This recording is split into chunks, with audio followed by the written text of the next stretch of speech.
കൃഷ്ണന്തേട്ടൻ്റെ 5ാമത്തെ വർക്കാണ് ഞാൻ ചെയ്യുന്നത്. കൃഷ്ണന്തേട്ടൻ്റെ കൂടെ വർക്ക് ചെയ്യാൻ പറ്റുന്നതിൽ ഭയങ്കര സന്തോഷമുണ്ട്. പിന്നെ എല്ലാ വർക്കിലും എന്നെ വിളിക്കുന്നതിലും ഭയങ്കര സന്തോഷമുണ്ട്.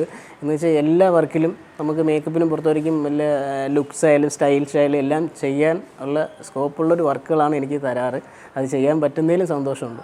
മസ്തിഷ്ക മരണത്തിൻ്റെ സ്ക്രിപ്റ്റ് കേട്ടപ്പോൾ തന്നെ വളരെയധികം എക്സൈറ്റഡ് ആയിരുന്നു. ഇത് 2040 നടക്കുന്ന സ്റ്റോറി ആയതുകൊണ്ട് തന്നെ ഇതിൽ കോസ്റ്റ്യൂമിൽ ഒരുപാട് എക്സ്പെരിമെൻറ്റ് ചെയ്യാനുള്ള സ്പേസ് ഉണ്ടെന്ന് മനസ്സിലായി. It's actually court room drama തന്നെയാണ്. ഇത് ഭയങ്കര സാങ്ക്ടിഫൈഡ് എൻവയോൺമെൻ്റ് ആണെന്ന് പറഞ്ഞാലും ഇതിൻ്റെ അകത്തൊരു തിയേട്രിക്സ് ഫുള്ളായിട്ടുണ്ട്. അതായത് യുവർ ഓണർ എന്ന് വിളിക്കുന്നതിലൊരു നാടകീയതയുണ്ട്. ഇതൊരു കൊളോണിയൽ സ്പേസിൻ്റെ ഒരു എക്സ്റ്റൻഷൻ തന്നെയാണ്. ബേസിക്കലി നമ്മുടെ ടീം മെമ്പേഴ്സിനാണെങ്കിലും ഒക്കെ എന്താണ് ഒരു ആസ് എ സിനിമാറ്റോഗ്രാഫർ എനിക്ക് വേണ്ടത് എന്നുള്ളത് പ്രീ സ്റ്റേജിൽ തന്നെ കമ്മ്യൂണിക്കേറ്റ് ചെയ്യാൻ ട്രൈ ചെയ്തു. കാരണം നമുക്കിത് കുറച്ച് ഇത്തരത്തിലുള്ളൊരു സ്പേസിൽ നടക്കുന്നൊരു സിനിമയായത് കാരണം ഇതെന്താ നടക്കുന്നതെന്ന് മനസ്സിലായില്ലെങ്കിൽ നമുക്ക് വേണ്ടത് അവിടെ പ്രാക്ടിക്കലി ചെയ്യുമ്പോൾ അവർക്കും കൺഫ്യൂഷൻ വരും. ടേസർ ആരെങ്കിലും കയ്യിൽ നിന്ന് കോർഡിനേറ്റ് ടേസർ വാങ്ങിച്ച് ടേസർ അടിക്കണം. ആ ടേസർ അടിക്കുന്നതിൻ്റെ ഇടയിൽ അനന്തകൃഷ്ണന് ഈ സംഭവം ഞാൻ കൊണ്ടുവന്നിട്ട് ഇവിടെ ഇടാം. ഇവരുടെ ഇടയിൽ തലയിൽ വീഴാതെ ഒരു ഗ്യാപ്പ് കണ്ടുപിടിച്ചിടണേ. ഇതൊരു ലാർജ് സ്കെയിലുള്ളൊരു സിനിമയാണ്. ആക്ച്വലി ഇതിൻ്റെ സ്റ്റോറി നമുക്ക് അദ്ദേഹത്തിനോട് പറഞ്ഞപ്പം 2040 നടക്കുന്ന ഒരു ഫീച്ചറിസ്റ്റിക് പടമാണ്. അപ്പം അതിനനുസരിച്ചിട്ടുള്ള എല്ലാ എക്യുപ്മെൻറ്റ്സുകളും ആർട്ടായിരുന്നാലും കോസ്റ്റ്യൂമായിരുന്നാലും ലൊക്കേഷനായിരുന്നാലും ഇതെല്ലാം ഒരു ലാർജ് സ്കെയിലിൽ വരുന്നൊരു സിനിമയാണ്. മിസ്റ്റർ കൃഷാന്തിന് ഒരു വ്യക്തമായ ധാരണയുണ്ട്. ചേട്ടാ നമുക്കിത് മതി, നമുക്ക് ഇന്ന സ്ഥലം മതി, നമുക്കിത് വെച്ച് ഇന്ന ഐഡിയയിൽ നമുക്കിത് ചെയ്യാം എന്നുള്ള ഒരു ഫിലിം മേക്കറിൻ്റെ ഒരു ബുദ്ധിയാണ് ആക്ച്വലി നമുക്ക് കുറച്ചുകൂടെ നമുക്ക് പോസിറ്റീവ് എനർജി നൽകുന്നത്. നമ്മൾ സ്ക്രാപ്സാണ് മെയിനായിട്ട് യൂസ് ചെയ്തിരിക്കുന്നതിൻ്റെ അകത്ത്. സ്ക്രാപ്പിൽ നിന്ന് എങ്ങനെ നമുക്ക് ഫ്യൂച്ചറിസ്റ്റിക് ആയിട്ടുള്ള പ്രോപ്സ് ഉണ്ടാക്കാമെന്ന് നമ്മൾ ആദ്യം നോക്കി അത് നമ്മൾ റിയാലിറ്റിയിലേക്ക് കൊണ്ടുവന്നു എന്നുള്ളതാണ് സത്യം. ഇതിനകത്ത് യൂസ് ചെയ്തിരിക്കുന്ന ഗൺസ് നമ്മൾ ആക്ച്വലി കറണ്ട് സിറ്റുവേഷനിൽ കണ്ടുകൊണ്ടിരിക്കുന്ന ഗൺസുമായിട്ടൊന്നും ഒരു സാമ്യവും കാണാൻ പാടില്ല ആക്ച്വലി. അതുകൊണ്ട് തന്നെ നമ്മൾ ഗൺസ് ഡ്രോ ചെയ്ത് അതിൻ്റെ ഡിസൈൻ ബിൽഡ് ചെയ്ത് നമ്മൾ ക്രിയേറ്റ് ചെയ്തു. നോർമലി ഒരു ലൊക്കേഷൻ അതുപോലെ ക്യാപ്ചർ ചെയ്യുന്നതിനപ്പുറം ആ ലൊക്കേഷനെ നമ്മൾ മോഡിഫൈ ചെയ്ത് വേറൊരു സ്പേസ് ആയിട്ടാണ് നമ്മളിതിൽ കാണിക്കേണ്ടത്. അപ്പോൾ അതിൻ്റേതായിട്ടുള്ള ലൈറ്റിങ്ങിലാണെങ്കിലും ഒക്കെ ഒരുപാട് റെഫറൻസുകളും അല്ലെങ്കിൽ ക്ലാസിക് റെഫറൻസുകൾ അതുപോലെ ടെക്നിക്സ് ഇപ്പം ഫോഴ്സ് പെർസ്പെക്റ്റീവ് നമ്മളിതിൽ യൂസ് ചെയ്തിട്ടുണ്ട്. അല്ലെങ്കിൽ അത്തരം കുറേ പുതിയതെന്നല്ല ഓൾറെഡി യൂസ് ചെയ്തിട്ടുള്ള സിനിമാറ്റോഗ്രഫി ടെക്നിക്സ് ആണെങ്കിലും ഒക്കെ നമ്മളിതിലും ട്രൈ ചെയ്തിട്ടുണ്ട്. പിന്നെ റെയിൻ, ഫയർ, ബ്ലാസ്റ്റ് ഇതുപോലുള്ള സാധനങ്ങൾ പാർട്ടിക്കിൾസ് ഒക്കെ വരുന്ന ഏരിയകൾ കുറച്ച് ചാലഞ്ചിങ് ആയിരുന്നു. ഈ സിനിമയിൽ ഒരു 80% സെറ്റ് വർക്കാണ്. സ്റ്റുഡിയോ ഫ്ലോസിൻ്റെ അകത്ത് ഉണ്ടാക്കിയേക്കുന്ന സെറ്റുകൾക്കകത്താണ് നമ്മൾ ഷൂട്ട് ചെയ്തേക്കുന്നത്.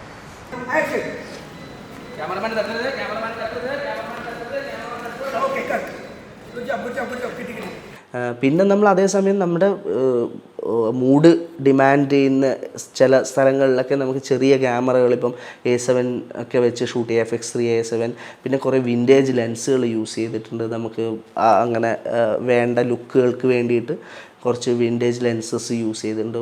ഒരു ലെൻസസൊക്കെ എനിക്ക് തോന്നുന്നു ഒരു കുറച്ചധികം നമ്പർ ഓഫ് ലെൻസ് ഉണ്ട്. നമ്മൾ അറ്റ്ലസ് അനമോർഫിക്കിലാണ് മേജർ പോർഷൻസ് പോകുന്നുണ്ടെങ്കിലും ഒരുപാട് ഫ്ലാഷ് ബാക്സിനൊക്കെ നമ്മൾ ലെൻസിൽ തന്നെ അത് പോസ്റ്റ് പ്രൊഡക്ഷനിലേക്ക് കയറുന്നതിന് മുമ്പ് തന്നെ ആ ലുക്കിലേക്ക് ഓൾമോസ്റ്റ് എത്താൻ വേണ്ടിയിട്ടുള്ള ലെൻസസ്, ഫിൽറ്റേഴ്സ് ഒക്കെ യൂസ് ചെയ്തു.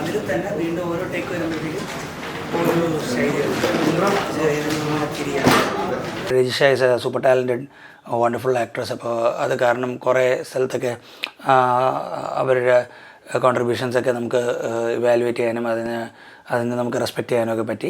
ഇതിലെ മെയിൻ ക്യാരക്ടർ ഫ്രിഡ സോമൻ ആയിരുന്നു. ഫ്രിഡ സോമൻ പ്ലേ ചെയ്തത് രജിഷ വിജയനാണ്. ഇൻട്രസ്റ്റിംഗ് ക്യാരക്ടറായിരുന്നു ഫ്രിഡ സോമൻ. ആൻഡ് ഫ്രിഡ സോമന് സീനുകളിലേക്ക് 10ഓളം ഡിസൈൻസ് നമ്മൾ എക്സിക്യൂട്ട് ചെയ്തിരുന്നു. ഡിഫറെൻറ്റ് സ്റ്റൈൽസ് ആയിരുന്നു എല്ലാം.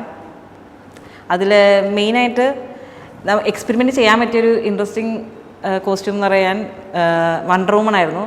കുറച്ച് ഡിഫിക്കൽട്ടായിരുന്നു ചെയ്യാൻ. അതുകൂടാതെ ഐറ്റം ഡാൻസ് ഉണ്ടായിരുന്നു. പിന്നെ ക്ലൈമാക്സ് സീനിലേക്ക് കോർട്ട് സീൻ ഉണ്ടായിരുന്നു. അതിൽ കോർട്ട് സീനിൽ നമ്മൾ 2 ഡിഫറെൻറ്റ് കോസ്റ്റ്യൂംസ് ട്രൈ ഔട്ട് ചെയ്തിരുന്നു. അതേപോലെ ഇതിൻ്റെ അത് രജിഷയ്ക്ക് വന്നിട്ട് നമ്മൾ കുറേ സ്റ്റൈൽസ് ഒക്കെ ചെയ്തിട്ടുണ്ടായിരുന്നു. കളേഴ്സ്, വിഗുകളായാലും ശരി, ഹെയർ സ്റ്റൈൽസ് ആയാലും കുറേ സ്റ്റൈലുകൾ ചെയ്തിട്ടുണ്ട്. പിന്നെ ഇതേപോലെ എന്നിട്ട് കളർ ലെൻസ് യൂസ് ചെയ്തിട്ടുണ്ട്. പിന്നെ വിത്ത് ദിവ്യയൊക്കെ ഒരു കൊളാബറേറ്റീവ് സ്പേസിൽ വർക്ക് ചെയ്യുന്ന ആൾക്കാരായതുകൊണ്ട് അവർ നമ്മൾ എഴുതിയ ക്യാരക്ടറിനെക്കാട്ടും ആ ക്യാരക്ടറിനെ ഒരു സ്റ്റെപ്പ് കൂടെയൊക്കെ നമുക്കൊരു മോഡേൺ ഫിലോമിന, മലയാളം ആക്ട്രസ് ഫിലോമിനയുടെ ഒരു ഏരിയയിലൊക്കെ നമ്മൾ എക്സ്പ്ലോർ ചെയ്യാൻ പറ്റി. അതായത് എക്സാക്ട്ലി ടെക്സ്റ്റ് നല്ലാതെ ഒരു സ്റ്റെപ്പ് കൂടെ ബെറ്റർ ആക്കാൻ നമുക്ക് പറ്റി. Same with character of Don, അതിലും നമുക്ക് ഒരു സ്റ്റെപ്പ് കൂടെ എക്സ്പ്ലോർ ചെയ്ത ക്യാരക്ടറിനെ ഇൻട്രസ്റ്റിംഗ് ആക്കാൻ പറ്റി. ഇവരിൽ അഡ്വക്കേറ്റ്സ് ആയിട്ട് പ്ലേ ചെയ്തിരുന്നത് ദിവ്യപ്രഭയും വിഷ്ണു അഗസ്ത്യയാണ്. ഇവരുടെ സ്റ്റൈലിംഗ് നോർമൽ വക്കീലിൻ്റെ കോസ്റ്റ്യൂം അല്ലാതെ ഡിഫറെൻറ്റ് ടൈപ്പ് ഓഫ് കോസ്റ്റ്യൂം ആയിരുന്നു. ദിവ്യപ്രഭയ്ക്ക് ഗൗണും ബ്ലേസറും വിത്ത് റെഡ് സ്കാർഫൊക്കെ ആയിട്ടായിരുന്നു. അതുകൂടാതെ വിഷ്ണു അഗസ്ത്യയ്ക്കും ബ്ലേസറും വിത്ത് റെഡ് സ്കാർഫായിരുന്നു കൊടുത്തിരുന്നത്. ഇവരുടെ ഗ്ലാസ്സസ് എല്ലാം ഭയങ്കര ഡിഫറെൻ്റ് ആയിട്ടൊരു ഫ്യൂച്ചറിസ്റ്റിക് സ്റ്റൈൽ ഓഫ് ഗ്ലാസ്സസാണ് കൊടുത്തിരുന്നത്. കൂടാതെ ഗ്ലാസ്സിൽ നമ്മൾ ക്യാമറയൊക്കെ കൊണ്ടുവരാൻ ശ്രമിച്ചിട്ടുണ്ട്. ആൻഡ് ഒരു ഡിഫറെൻറ്റ് എക്സ്പീരിയൻസ് ആയിരുന്നു ഈ കോസ്റ്റ്യൂംസ് സ്റ്റൈൽ ചെയ്യുമ്പോൾ. ശ്രീനാഥിന് എന്നിട്ട് നമ്മൾ ഇതിന് വേണ്ടിയിട്ട് ഹെയർ സ്റ്റൈലൊക്കെ കളർ ചെയ്യിച്ചിട്ടുണ്ടായിരുന്നു. ദിവ്യപ്രഭയ്ക്ക് അതേപോലെ നമ്മൾ ഹെയർ കട്ട് ചെയ്ത് കളറൊക്കെ ചെയ്തിട്ടുണ്ടായിരുന്നു. അതൊക്കെ വന്നിട്ട് ടെമ്പററി അല്ല, പെർമനൻറ്റ് ഇതിന് വേണ്ടിയിട്ട് നമ്മൾ കളർ ചെയ്യിച്ചിട്ടുണ്ടായിരുന്നു.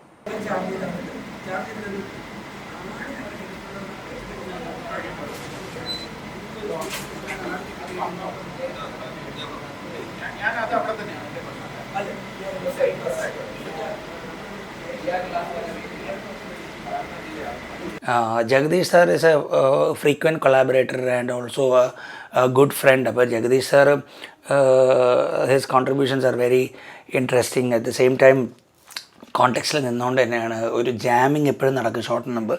ആ ജാമിങ്ങിൽ നമ്മൾ യെസ് ഓർ നോ പറഞ്ഞ് ഓവറോൾ വിഷനുമായിട്ട് മാച്ച് ചെയ്യുന്ന സാധനങ്ങൾ എടുത്തിട്ട് അത് സീൻ്റെ ഇൻറ്റൻറ്റ് അനുസരിച്ച് ഇപ്പോൾ if it is not a funny scene I will tell him that sir it is not a funny scene, ഇതിൻ്റെ അകത്ത് ജോക്സ് ഇല്ല.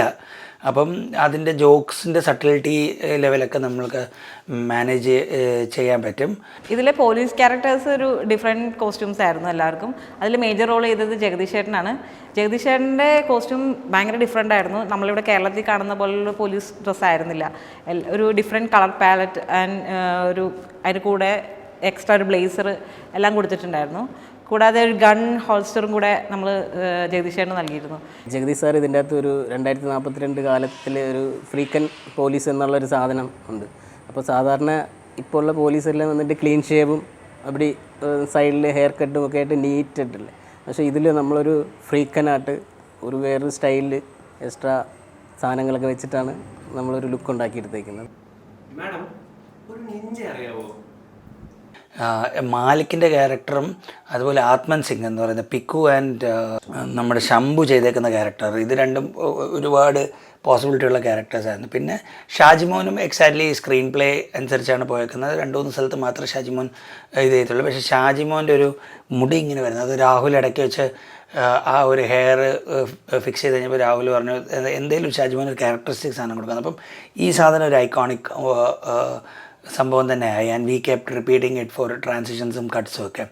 രാഹുൽ രാജഗോപാലിൻ്റെ ഒരു സൈഡിൽ നിന്നും നമ്മൾ മെമ്മറി ചിപ്പ് വെക്കുന്ന പോലത്തെ കുറേ സാധനങ്ങളൊക്കെ ചെയ്തിട്ടുണ്ട്. അപ്പോൾ അത് വന്നിട്ട് സ്കല്ലിങ്ങനെ ഓപ്പൺ ആവുന്നതും പിന്നെ അതിൻ്റെ അകത്ത് നമ്മൾ നോക്കുമ്പോൾ ഒരു സൈഡിൽ കൂടെ മറ്റേ ബ്രെയിൻ ഫീൽ ചെയ്യും. അങ്ങനത്തെ ഒരു രീതിയിലാണ് നമ്മൾ മേക്കപ്പ്, പ്രോസ്റ്ററ്റിക് മേക്കപ്പ് ചെയ്തേക്കുന്നത്.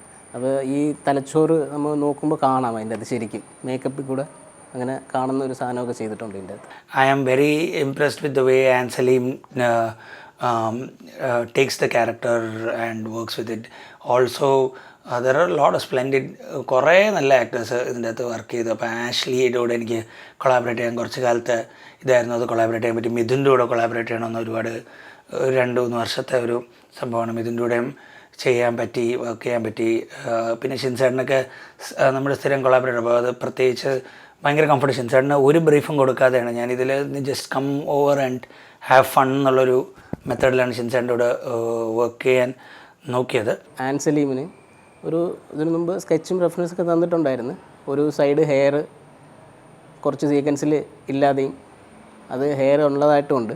അപ്പോൾ അത് നമ്മൾ ഇതേപോലെ ഒരു പാച്ച് ചെയ്തിട്ട് ഹെയർ ഇല്ലാതെ എടുത്തിട്ടുണ്ട്, ഹെയർ വെച്ചിട്ടും എടുത്തിട്ടുണ്ട്.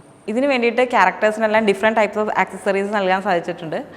അതിൽ എടുത്തു പറയേണ്ടത് ഇയർ കഫ്സ് ആണ്. അതിവിടെ പൊതുവേ ആരും ഉപയോഗിച്ച് തുടങ്ങിയിട്ടില്ല.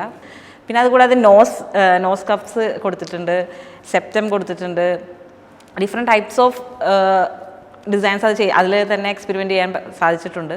ആംബർ എന്ന് പറയുന്നൊരു ഇൻട്രസ്റ്റിംഗ് ക്യാരക്ടറാണ്. ആംബർ എഴുതുമ്പോഴത്തേക്കും തന്നെ ശ്രീനാഥാണ് എന്ന് ഉറപ്പാണ്. അപ്പം ശ്രീനാഥ് ഫ്രീക്വൻറ്റ് കൊളാബറേറ്റർ ആയിട്ടുള്ളൊരു സംഭവം എന്ന് വെച്ച് കഴിഞ്ഞാൽ ശ്രീനാഥിന് എനിക്ക് അവിടെ എന്തൊക്കെ ചെയ്യാൻ പറ്റുമെന്നുള്ള ഇതറിയാം. അതുപോലെ എൻ്റെ ഡയലോഗ്സിലും ക്രിയേറ്റീവ് കോൺട്രിബ്യൂഷൻ ശ്രീനാഥ് ചെയ്തിട്ടുണ്ട്. ഈ ഇപ്പം കാണുന്ന പോലീസ് സ്റ്റേഷൻ ആയിരിക്കത്തില്ല 2045 കാണുന്നത്, ഇപ്പം കാണുന്ന ജയിലായിരിക്കത്തില്ല 2045 കാണുന്നത്. അപ്പം അതിൻ്റേതായ വ്യത്യാസങ്ങളും, കാരണം ജയിലൊക്കെ കൃഷ്ണാന്ത് സാർ എൻ്റെ ഡയറക്ടർ എനിക്ക് തന്നേക്കുന്ന മോഡൽ, അതായത് റെഫറൻസ് ഭയങ്കര ഇൻട്രസ്റ്റിംഗ് ആയിരുന്നു. നമുക്ക് ഗ്ലാസിൻ്റെ അകത്ത് നിൽക്കുന്ന ജയിൽ നമുക്ക് ഭയങ്കര ഇൻട്രസ്റ്റിംഗ് ആയിരുന്നു. അപ്പം അത് ഒരു സ്റ്റുഡിയോ ഫ്ലോറിലാണ് നമ്മൾ ചെയ്യുന്നത്. ആക്ച്വലി ചില ലൊക്കേഷൻസുകൾ നമ്മൾ കണ്ടെത്തുന്നതിൽ ചെറിയ ചലഞ്ചസ് ഉണ്ടായിരുന്നു. കാരണം കൊച്ചി തന്നെയാണ് നമ്മുടെ ഷൂട്ടിംഗ് 100% നടന്നത്. അപ്പം കൊച്ചിക്കുള്ളിൽ ഇത്തരം, അതായത് ഒരു ഫ്യൂച്ചറിസ്റ്റിക് ആയിട്ടുള്ള സ്ഥലം കാണിക്കാൻ പറ്റുന്ന സ്റ്റുഡിയോസ് ആയിരുന്നാലും അല്ലെങ്കിൽ ഓപ്പൺ സ്പേസുകളായിരുന്നാലും അത്തരം സ്പേസുകൾ കണ്ടെത്തുന്നതിൽ ചില ബുദ്ധിമുട്ടുകൾ ഉണ്ടായിട്ടുണ്ടെങ്കിലും അതൊക്കെ നമുക്ക് ഓവർകം ചെയ്യാൻ കഴിഞ്ഞു.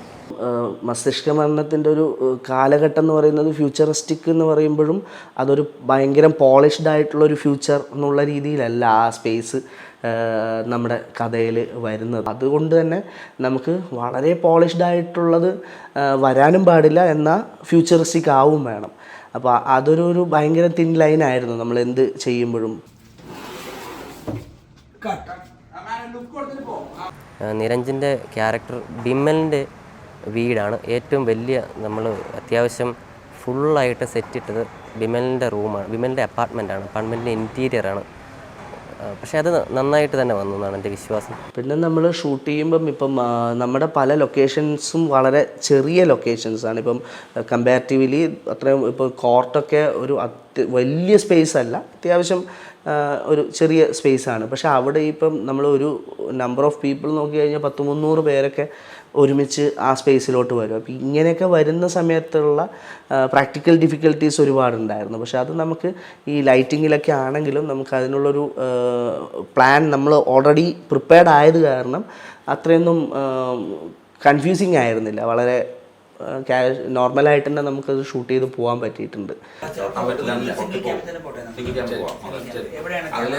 പക്ഷേ ഇവിടെ നിരഞ്ജുണ്ട്, നിരഞ്ജനെ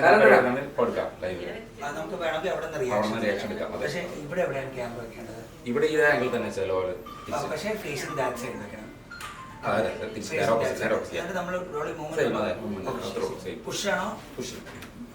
ഓക്കെ, ഞങ്ങളതിൽ ഏറ്റവും എൻ്റെ ഫേവറേറ്റ് ആയിട്ടുള്ള കൊറിയോഗ്രാഫി ആയിരുന്നു നിഞ്ച ഫൈറ്റ്. സച്ചിനാണ് നിഞ്ച ആയിട്ട് അതിൽ ഫൈറ്റ് ചെയ്യുന്നത്. സച്ചിന് പൊക്കം വളരെ കുറവാണ്, അപ്പോൾ അതുകൊണ്ട് ഞങ്ങൾ ചലഞ്ച് അതായിരുന്നു. കാരണം പൊക്കം കുറവുള്ള നിഞ്ച, അതും ഫൈറ്റ് ചെയ്യുന്നത് ഒരു വളരെ ഇടുങ്ങിയൊരു മുറിയിലാണ് ഫൈറ്റ് ചെയ്യുന്നത്. അപ്പോൾ ഞങ്ങളത് കൊറിയോഗ്രാഫി ചെയ്യുന്ന സമയത്ത് തന്നെ ഞങ്ങൾ ആവശ്യപ്പെട്ടിരുന്നത് അതിൽ നിഞ്ചയുടെ വെപ്പൺസ് ഉണ്ട്. ഇപ്പോൾ സോഡുണ്ട്, സ്റ്റാർസ് ഉണ്ട്, മറ്റേ നമ്മുടെ ഷുറിക്കൻ എന്ന് പറയുന്ന സ്റ്റാർസ്, നിഞ്ച സ്റ്റാർസ് ഉണ്ട്. അതുപോലെ അവിടെ സറൗണ്ടിങ്ങിലുള്ള പ്രോപ്പർട്ടീസൊക്കെ യൂസ് ചെയ്യാനുള്ളൊരു പോസിബിലിറ്റി അതിലുണ്ടായിരുന്നു. അപ്പോൾ അതാണ് ഞങ്ങളുടെ ചലഞ്ച്. അത് ഞങ്ങൾ ആക്ച്വലി നല്ല രീതിയിൽ അത് നമുക്ക് ചെയ്യാൻ പറ്റി. സച്ചിൻ ആക്ച്വലി നന്നായിട്ട് കുറേ വർക്കൗട്ട് ചെയ്യുന്ന ഒരാളാണ്, നന്നായിട്ട് കാര്യങ്ങളൊക്കെ ചെയ്യുന്ന ഒരാളാണ്, പല മാർഷൽ ആർട്സും പരിപാടിയൊക്കെ ചെയ്യുന്ന ആളായതുകൊണ്ട് നമുക്ക് ഡൂപ്പൊന്നും വേണ്ടാതെ വളരെ ഈസി ആയിട്ട് അത് ആളെ കൊണ്ട് വെച്ച് തന്നെ നമുക്ക് ഫുൾ ഓഫ് ചെയ്യാൻ പറ്റി. ഞാൻ പേഴ്സണലി എനിക്ക് ഭയങ്കരമായിട്ട് ഇഷ്ടപ്പെട്ട ഫൈറ്റ് സീൻ ആക്ച്വലി നിഞ്ച ഫൈറ്റാണ്. എനിക്ക് തോന്നുന്നു ആൾക്കാർക്ക് അത് ഭയങ്കരമായിട്ട് ഇഷ്ടപ്പെടുന്നു എന്ന് പ്രതീക്ഷിക്കുന്നു. നിരഞ്ജനാണെങ്കിൽ നമ്മളൊരു 2-3 ലുക്ക് പിടിച്ചിട്ടുണ്ട്. ഒരു ഇതിൽ വന്നിട്ട് ഒരു സോംബി സെറ്റപ്പ് അങ്ങനത്തെ കൊണ്ട് ഒരു 10-25 സോംബികൾ ഒന്നിച്ച് വരുന്നുണ്ട്. അതിൻ്റെ അകത്ത് പിന്നെ റാംബോയുടെ ലുക്കിലൊക്കെയാണ് വരുന്നത്. പിന്നെ അല്ലാതെ വേറൊരു ഹെയർ സ്റ്റൈല് നമ്മൾ സൈഡെല്ലാം ഹെയറെല്ലാം കട്ട് ചെയ്ത് വേറൊരു ലുക്ക് പിടിച്ചിട്ടുണ്ട്. പിന്നെ നോർമൽ നിരഞ്ജനെയൊക്കെ ഇതിൽ കാണാത്ത വേറൊരു ലുക്കിലാണ് നമ്മൾ ഇതിൽ പ്രസൻറ്റ് ചെയ്തേക്കുന്നത്. ഫാറ്റ് കോസ്റ്റ്യൂമിന് ഹെൽമെറ്റിൽ റെഡ് ലൈറ്റ്സ്, ഫേസ് മാസ്ക് അതെല്ലാം ആഡ് ചെയ്തിട്ടുണ്ടായിരുന്നു നോർമലിൽ കാണാത്ത രീതിയിൽ. ആൻഡ് ഭയങ്കര രസമായിരുന്നു ഇവരുടെ സ്റ്റൈലിങ് ചെയ്യുമ്പോഴും. ആൻഡ് നമ്മുടെ ഗ്രൂപ്പിൽ എല്ലാവരുടെയും ഭയങ്കര സപ്പോർട്ടീവായിരുന്നു. പ്രത്യേകിച്ച് കൃഷാന്ത്, നിഖിൽ, എല്ലാവരുടെയും ഭയങ്കര സപ്പോർട്ട് ഉണ്ടായിരുന്നു. അതുകൊണ്ടാണ് ഇത്ര അടിപൊളിയായിട്ട് ചെയ്യാൻ സാധിച്ചത്.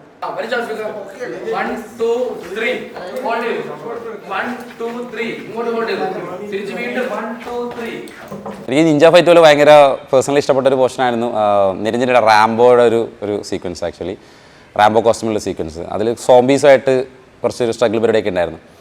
അപ്പോൾ അതിൽ സോംബിയായിട്ട് വന്ന ആൾക്കാർ ആക്ച്വലി ജൂനിയർ ആർട്ടിസ്റ്റാണ്, നമ്മുടെ സ്റ്റൺമാൻ അല്ല അതിലുണ്ടായിരുന്നത്. പക്ഷെ അവർ വളരെ രസമായിട്ട് വളരെ ഭംഗിയായിട്ട് അവരത് ചെയ്തു. എനിക്ക് ഭയങ്കര ഹാപ്പി ആയിരുന്നു അതിൻ്റെ ഔട്ട് കണ്ടപ്പോൾ. പ്രശാന്തിൻ്റെ കൂടെ വർക്ക് ചെയ്യുന്നത് എപ്പോഴും നമുക്കൊരു ഇൻസ്പിറേഷനാണ്. മീൻസ് ഭയങ്കര കംഫർട്ടാണ് നമ്മൾ ഇപ്പം ബഡ്ജറ്റിൻ്റെ കാര്യത്തിലായിരുന്നാലും മറ്റ് ആർട്ടിസ്റ്റുകളുടെ കാര്യത്തിലായിരുന്നാലും അദ്ദേഹം എങ്ങനെയാണോ അദ്ദേഹം ഡിസൈൻ ചെയ്യുന്നത് അത് നമ്മൾ എക്സിക്യൂട്ടീവ് ചെയ്താൽ മാത്രം മതിയാവും.